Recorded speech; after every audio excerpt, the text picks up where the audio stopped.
If you guys have been following along this whole time, you guys know that when I do my kickers, I do the rankings, I do the streamers, I give you everything on a week-to-week basis. One thing I've come across is a lot of people ask me, what are your thoughts on the rest of season? What are your thoughts? Who can we pick up? You guys have asked. I am now delivering. This is your rest of season kicker rankings for the fantasy football season. Let's get into it.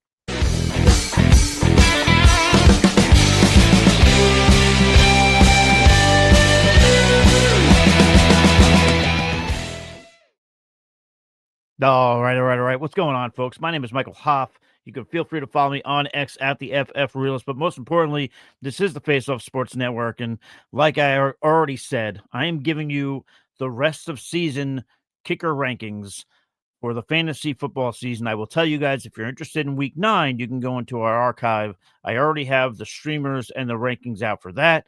This will be specifically rest of season. If you have any questions or comments, and if you guys are frequenting here, you guys know that I take great pride in answering every single one of the questions. So feel free to ask any questions that you have, put it into the chat. I will answer. If you could be so kind, feel free to hit the like button. But let's not waste any more time. Let's get into this. And you guys know I always like to do this, so I'll do this in terms of season long. Why do kickers matter? Well, because if they're in your league, they matter. If they count towards the final score, they matter. Currently on the year, as of right now, Brandon Aubrey is the leader in the clubhouse in terms of kickers with fantasy points with 84 points scored in half-point formats. That's more than guys like Travis Kelce, Tet McMillan, David Montgomery. So those are guys that you spent draft capital on. Those are guys that you're putting into your starting lineups every single week. So there's a kicker out there that's outscoring those boys. So therefore, kickers matter. If you want to be cool and say kickers are dumb, okay. But if they matter towards the championship, you ought to pay attention. That's why I'm helping you guys out. So with that being said, let's get into our first tier of our kicker rankings for the rest of the fantasy football season. Tier number one. It's just two kickers. It's Chase McLaughlin and it's Brandon Aubrey. I've got Chase just narrowly edging out Aubrey, and I'll tell you why right now. I'll kick this off by saying McLaughlin is rostered in 68% of leagues, second best kicker on the season, and is leading the league with 3 games of 15 or more points scored. There's also the fact that he is 8 for 8 on field goal attempts of 50 yards or more this year, which if you're in a league that's giving points for like high yardage kicks, that's obviously going to help you out as well. So we'd love to hear that. Here's the thing about Chase being number one for me. He's down right now in terms of him being rostered. I mentioned he's rostered in 68% of leagues. Right now, that's down by 22%. And obviously, at the time of this recording, the reason why he's dropped 22% has nothing to do with performance. It's got everything to do with the fact that the Tampa Bay Buccaneers are on a bye week. So you could, if you have the bench space and if somebody dropped him, you could always pick him up. So keep that in mind. Right now, the Buccaneers are attempting 2.6 field goals on a per game basis.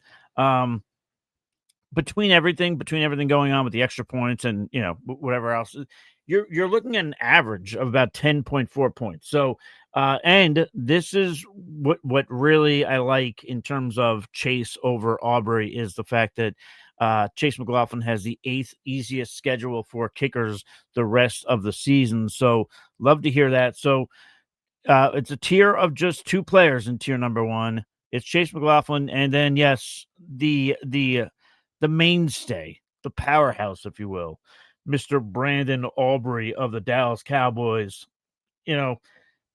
As previously mentioned, he is the number 1 kicker on the year. I mentioned that he's outscoring guys like Travis Kelce, Tet McMillan, David Montgomery, but it should come as no surprise then that Brandon Aubrey's rostered in 100% of leagues. So he's not while you can go ahead and get Chase McLaughlin, you're not getting Brandon Aubrey. So if you have him, enjoy the ride. You've already been enjoying the ride. He's one of the best kickers in fantasy football for the last couple of years. So enjoy that. The only reason, really, honestly, because I think it's a coin flip between these two guys, that's why they're in a tier by themselves, is if the strength of schedule was easier for Aubrey, I would have Aubrey ahead, but that's literally was the determining factor. Avoiding the weather elements is also nice. 5 of Aubrey's next 8 games are all going to be played indoors. Um, the important thing to point out here, though, while I mentioned Chase is already doing his bye week right now this week, Brandon Aubrey has a bye week in week 10. So you might be in a position where you have to try and carry him while picking up a kicker if you have the bench space. If not, if you're on the other end and if you don't have Aubrey, maybe be opportunistic. Maybe somebody out there drops them. I mean, some of these leagues don't have a ton of bench spots. It's not exactly easy to always roster 2 kickers. It's, people don't like to do it in the first place. So keep that in mind too. If somebody drops them and if you could scoop them up and enjoy the ride the rest of the way. Because again, these 2 guys are going to be lockstep for the rest of the fantasy football season. So absolutely go ahead, take a look at that. And stay tuned each week. I'll say this: if you're somebody who drops Aubrey, and if you can't get him back, then you might want to stick around for my kicker videos on a week-to-week basis, where I give you the streamers and the rankings and the tiers to help get you through the rest of the fantasy football season. Let's move on to tier 2. And I'll also tell you guys, if you have any questions or comments, please feel free to fire it into the chat. Tier 2, we're going to go with Mr. Cairo Santos of the Chicago Bears. The Bears right now are leading the league in field goal attempts on a per-game basis with 2.9. Love to hear that. They also have the 5th most favorable schedule, which, by the way, I'm telling you guys this. I'm giving you I'm excluding week 18 because anybody who's doing a fantasy football championship in week 18, you need to either get a new commissioner, or if you're a commissioner and you're doing this, you need to stop the chaos. So, because week 18 is a nightmare for fantasy football. So, this is from week 9, which is this week coming up till week 17. So, like I said, 5th most favorable schedule. The thing with Santos, I guess, if anybody wants to question it, because a lot of people, we get to this point now where, and it's obviously a big deal for kickers because of wind and so on and so forth. People want to ask about the weather, and I have got Santos as my 3rd ranked kicker. He does play football in Chicago, obviously, with the Chicago Bears. So, I will tell you though, in the months of November and December throughout his career, I mean, he's still hitting 87.25% of his field goals and extra points combined. So he's still hitting a good solid amount. So I'm not worried too much about that. I will also tell you though, while the other 2 players ahead of him were highly rostered, Carlos Santos enters this week just 9% owned. Maybe that has to do with coming back from the injury. Be that as it may, I like the rate in which the Chicago Bears are moving the ball. Listen, they're not going to win every single game, but they're moving the ball. They're getting more acclimated to a Ben Johnson offense, and that's going to put the kicker in a position to put the ball through the uprights. I'll also say this: if he ends up getting nicked up again or hurt, whether it's Jake Moody or we'll see if there's another kicker that emerges, I'm gonna like them too. It's just going to be a matter of how accurate they are, and if they move down a spot or 2 between some of these other names. Let's go to the next name. The 4th ranked kicker for the rest of the fantasy football season is going to be Mr. Cameron Dicker, the kicker for the Los Angeles Chargers. The strength of schedule isn't great here for Dicker, but he's still the 3rd best kicker in fantasy football right now. This is one of those things that if you have him, then you're riding with him. He's a plug and play because he's rostered right now in 98% of leagues. So he's probably not going to be out there in many leagues if you're looking for him. So, and even with Dicker having a 1 week in which he scored just 4 fantasy points, he's still averaging 9.3 points on a per game basis. So we love the stability there with Cameron Dicker. To me, he's almost like on a lesser level of a Brandon Aubrey in terms of he's almost always going to be a mainstay towards the top of these rankings. There's not going to be a lot of rankings that I'm going to put out there. I mean, there have been, but there's not going to be many in which Dicker is low in the rankings. He's in an offense that's going to put him in a position to kick field goals. He's a very accurate kicker. So Cameron Dicker is the 4th ranked kicker on my list. We've got 2 more players in the tier 2. Let's get to them. And it's Kayami Fairbairn of the Houston Texans. Want to give him a little bit of love here. I will say, I've been doing these videos all season long, and Fairbairn's always a popular name that I'm asked about. He's currently the fourth best kicker in fantasy football and is one of 6 kickers to play in at least 5 games and average 10 or more points per game. So we like to hear that as well. The strength of schedule is not the best, but the thing that I like here about Fairbairn is that the Houston Texans are averaging the second most field goal attempts on a per game basis. So we do like the opportunity that comes here. What I should also mention is, while people like Fairbairn, people ask a lot of questions about him. He's only rostered in 51% of leagues right now. This is as per sleeper. So maybe you can get him, maybe you can pick him up, and maybe he's a set it and forget it type of player for you. So I like that opportunity there with Fairbairn as my 5th ranked kicker rest of season. Let's round third, head for home to coin a phrase from another sport. Let's round out this tier 2. The 6th ranked kicker is Tyler Loop. Yes, Mr. Snoopaloop of the Baltimore Ravens. Tyler Loop has the 6th easiest schedule the rest of the way and is averaging almost 3 field goal attempts on a per game basis. Loop is rostered in 74% of leagues, so you might not be able to get him. If you do have him, the cool thing here is that the Ravens have already had their bye week. So if you have him, you don't have to, like I mentioned, Brandon Aubrey with a bye week in week 10, you don't have to kind of play that tightrope game of, do I drop him? Do I pick up another kicker? You have him. You have Loop, set it and forget it, enjoy the ride. So Tyler Loop is another one here. And, listen, he's a solid option. He's only had 2 games with less than 5 points this year. And the thing that we like here is a healthy Lamar Jackson back, hopefully can improve the field goal attempts on a per game basis. So if that's the case, then we love Loop even more. So that's rounding out the tier 2. Again, the tier 2 consists of Cairo Santos, Cameron Dicker, Kaimi Fairbairn, and Tyler Loop. Let's get into Snoopaloop. I just want to flash that again because that's funny as hell. Anyway, let's get into tier 3, folks, as we round out the top 12 rest of season kicker rankings for the fantasy football season. If you have any questions or comments, please feel free, fire them into the chat. I get to every single one of them. Jason Myers is the 7th ranked kicker for the rest of the fantasy football season. He plays with the Seattle Seahawks, of course. The Seahawks were one of 6 teams that were on bye last week, and this is a big reason why Jason Myers is only rostered in 15% of fantasy football leagues right now. He's the 8th best kicker on the year, and in 7 games this year, he has scored 9. He has scored less than 9 points just twice. So we love the consistency that we're getting out of him. You guys know that I mentioned this a lot. I talked about it in the week 9 video. The Houston Texans are an absolute juggernaut against the kicking position. Jason Myers was the only one to go up against the Houston Texans so far this year and deliver double-digit fantasy points. He basically scored 50% of what the Texans have allowed all season long to the kicking position in just 1 game. So that's also good to know. All of that being said, the strength of schedule is towards the middle of the league, and that's why I kind of have him sitting here at 7th, as opposed to some other players who are either kicking the ball more on a per game basis or have a more favorable schedule the rest of the way. So we're going to go ahead. We're going to put him at 7, Jason Myers. I do feel good about it. He's definitely a solid play. If you have him, you could still roster him comfortably. You don't need to really pivot, in my opinion.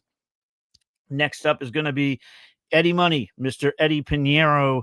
And listen, we talked about Eddie, again, to reference the week 9 show, because everybody was worried about week 8, in which Eddie Pinheiro went up against a Stonewall in the Jesus, let me get my words out, against the Houston Texans, who again are allowing less than 4 points on a per game basis to the kicking position. Here's the thing, though. We had Pinheiro come in week 2, and he immediately added stability to the 49ers kicking position. He's currently the 5th best kicker in fantasy and has 2 games with 15 or more points scored.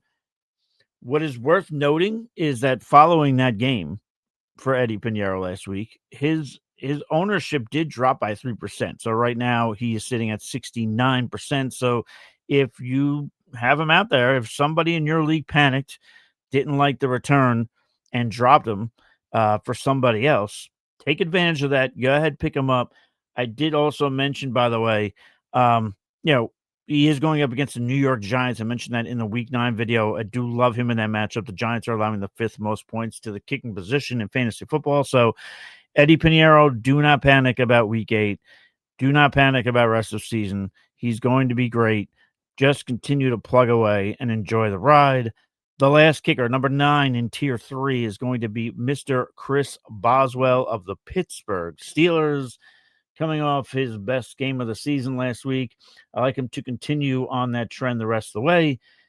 As of right now, as of this recording, Boswell is the 6th best kicker in fantasy football, and it makes sense then that he's rostered in 83% of leagues. Listen, he's had 3 games with 10 or more points, and all 3 of those games have come in the last 5 weeks. So he's starting to hit fire right now. So we'd love to see that as well. Maybe that's Aaron Rodgers getting more comfortable with this offense, what's putting Boswell in a position to keep kicking field goals. Um, you know, He's also one of a select few kickers that are averaging 10 points on a per game basis. So that's why it's easy to put him in my top 12 rest of the season. And one of the other intriguing things about Boswell, I mentioned kickers kicking from a long distance. Right now, Boswell is currently 7 for 7 when kicking the ball, 40 field goal attempts of 40 yards or more. So we love that as well. We'll take those extra points all we can get. So that's going to round out my tier 3. It's going to be Jason Myers, Eddie Pinheiro, and Chris Boswell. Let's get to tier 4. And yeah, tier 4 is going to start off with Michael Bagley of the Indianapolis Colts. Obviously took over for Spencer Schrader after that season-ending injury against the Raiders. Listen, while the Colts score a lot of touchdowns, they also do get a fair share of field goal attempts. I know some people were a little worried about Bagley in my week 9 video because, again, of the amount of touchdowns I scored, but the field goal opportunities are still going to be there for him. But he is 10 for me. What I feel like is worth noting as to why he's 10th and not higher is really it's the strength of schedule more so than the amount of touchdowns that are being scored by the Indianapolis Colts. Um, One of those games that's going to be popping up on their schedule is against the Houston Texans. They play them in a couple weeks. They also play them in week 18, but like I said, I'm not including week 18 in this strength of schedule because again, you shouldn't be playing fantasy football in week 18. That's a rookie move. Um, but since the Spencer Schrader injury, Bagley has been in the middle of the league in terms of points scored. Um, I'm still thinking that depending on what your kicking situation is, Bagley's not a bad ad. I love him in week 9. He's my number 1 ranked kicker, but rest of the way, we're gonna go ahead and put him at 10. And I will also just round that out by saying that he is rostered in 53% of leagues. Next, we're going to go with our 11th ranked kicker. We're going to go to Green Bay. We're going to go with Mr. Brandon McManus, who I think is a sneaky option. He's an under the radar play rest of the season, only rostered in 23% of leagues. And while he did spend some time injured, he's only had 1 game with less than 9 points scored. The other thing worth noting is that in those 2 games he missed, Lucas Harvick, he had 20 points in 2 weeks total. So that just goes to show you that while, yes, McManus is a good kicker, it's the kicking situation as well in Green Bay. They're putting their kickers in a position to put up fantasy points. So that's all that we can ask for. And along with that, the Packers have the 10th most favorable schedule for kickers. So we'll eat that up all day long. So Brandon McManus, a very sneaky option, in my opinion.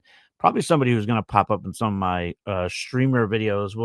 We'll see how that ownership goes. Again, 23% of leagues right now he's rostered in. So you can go ahead and pick him up. More than likely, he should be available. So, Brandon McManus, a sneaky option that we love. Let's get to the last kicker here, and we'll stick in the NFC North, and we'll go with Jake Bates of the Detroit Lions. There's 2 things that people always focus on in terms of Jake Bates. One is there's always a lot of games indoors. Obviously, they play in a dome, but as well, along with that, Bates is going to be playing indoors 7 of the next 9 games. So he's avoiding the weather elements. So that's cool to hear. Rostered in 78% of leagues. So you can still go ahead and pick him up if you like. The schedule is pretty favorable too for Bates, but like I mentioned, everybody always talks about the indoor games for Bates. People mention that to me on social media. The other thing to keep in mind, though, the other thing people worry about is that We know Dan Campbell gets hot and bothered when going for it on fourth down. He loves himself some fourth down conversion. So that does kind of sometimes put Bates in a position where he's not putting up as many points as one would like. But I mean, that doesn't incredibly worry me. He's still top 12 for me. Um, Not for nothing. Bates does have 2 games with 5 points or less, though. Maybe that's a product of the whole fourth down thing. But all that said, if I have Jake Bates on my roster, I'm more than happy continuing to roster him the rest of the way. So that's going to do it for my top 12 rankings rest of season. Again, if you guys have any questions or comments, whether it be for rest of season this week, feel free to fire it in there. As we get closer to the fantasy football playoffs, I will put out a playoff ranking show as well. Yeah, because the season's going by that quick. So, guys, this was fun. I hope you guys enjoyed it. Please feel free to hit the like button.